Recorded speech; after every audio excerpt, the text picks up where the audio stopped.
5 hours from right now, it will be day 4 of the Senate impeachment trial scheduled to kick off in the U.S. Senate. It's gone by so quickly. And as Democrats push for more witnesses, Republicans say there's one witness that they should all agree on, and that's Hunter Biden. And if you see the prompter at home, there was an exclamation point next to it. Here to discuss is the member of the House Committee on Homeland Security and former Navy SEAL himself, Congressman Dan Crenshaw is here. Congressman, great to see you. You know this case inside and out. Are you astounded we're basically getting a regurgitation of what you had to digest by the same people that were delivering it before Christmas? Now we get it after Christmas, and people are acting like we never heard it before? Well, you know, that is their job, to present their weak case to the Senate, and it's the Senate's job to adjudicate that. And that's exactly what's happening. And what we're seeing is we still have a very weak case. Okay, they're re-explaining some of the things that we already knew. Was Trump interested in the Biden-Burisma issue? Yes, of course he was. He should have been. I think he has a duty to be interested in that because on its face, it's a corrupt issue. There was a very clear conflict of interest. That's actually at the heart of this entire case, right? Whether or not our president should be able to look into what was clearly a corrupt relationship between Hunter Biden and Burisma, and then the vice president threatening to withhold $1 billion in aid if the Ukrainian prosecutor wasn't fired, who was investigating the company that his son was on. Why did they let him get away with it? I mean, because he is on tape saying, if you don't fire this prosecutor, then I'm not giving you the money. I mean, that's quid pro quo, and he admits it. Right. I mean, and that's the question we all ask and point to, and because it's massive hypocrisy.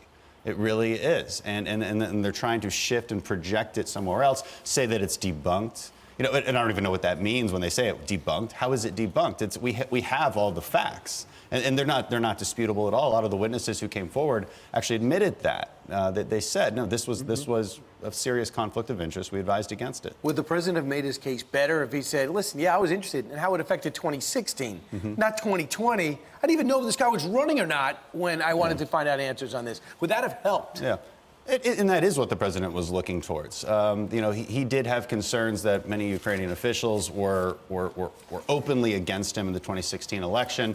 And you know, last night, as the House managers were going through their case, they kept bringing up investigations, but they carefully leave out that investigations was a broad series of investigations that include 2016 election. And so the question is, was this about 2016 or 2020? There's no evidence whatsoever that any of this was about 2020, but that's the premise of the Democrats' case. And also making news in the last 24 hours, the Department of Justice essentially said they screwed up and they sent a classified report to the DOJ that said, essentially, to the FISA court that said the DOJ probably did not have probable cause for 2 of those FISA warrants, which meant they should not have been investigating, which meant we would be talking about something else right now, like this. In 2020, in November, there's going to be an election. Elizabeth Warren would like to be the president of the United States. She was in Grimes, Iowa on Monday, and a guy came up to her, and he didn't know he was on camera, but there was a microphone near, and he is very frustrated that she wants to give away college and forgive college debt because he played by the rules while his friends didn't. Listen to this. My daughter's getting out of school. I've saved all my money. She doesn't have any student loans. Am I going to get my money back? Of course not. So you're going to pay for people who didn't save any money, and those of us that did the right thing get screwed. No, it's not anybody got screwed. When we started, of course we did. He goes on to say, look, my neighbor, you know, he took a vacation, had a lot of fun, and I played by the rules, and he gets everything free. Is that fair? Yeah, he's asking the question that a lot of Americans would like to ask Elizabeth Warren and Bernie Sanders and everybody who's offering to cancel student debt. It's a false sense of compassion that they're offering. They always cloak their policies in compassion, but it's a lie. This isn't fair.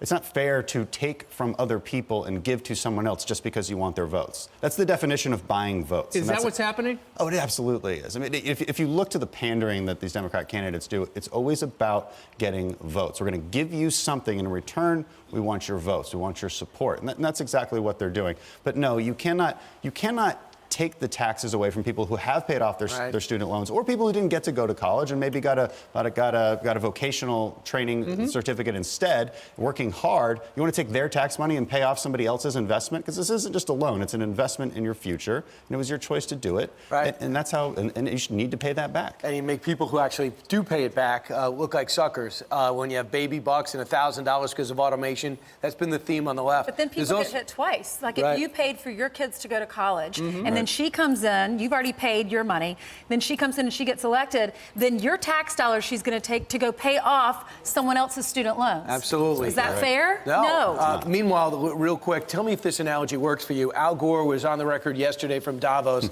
saying that climate change is like 9/11. He compares the two. Do you? No, we should not compare the two.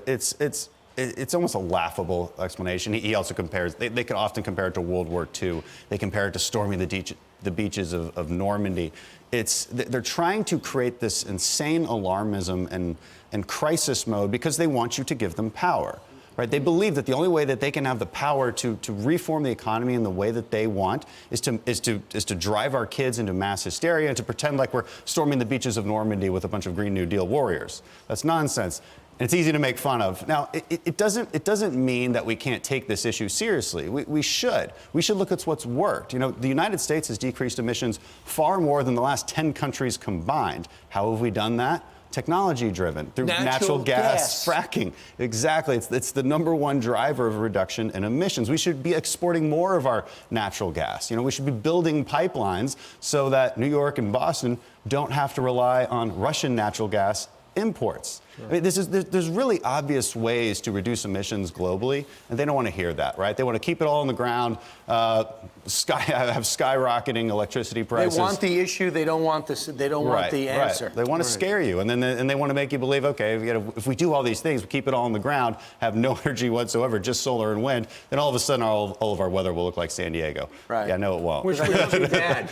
Wouldn't that be great? I know China will clean up their act on that. All right. one. Dan Crenshaw, Dan. thank you very much. Great to see Great you. to be with you guys. Yes.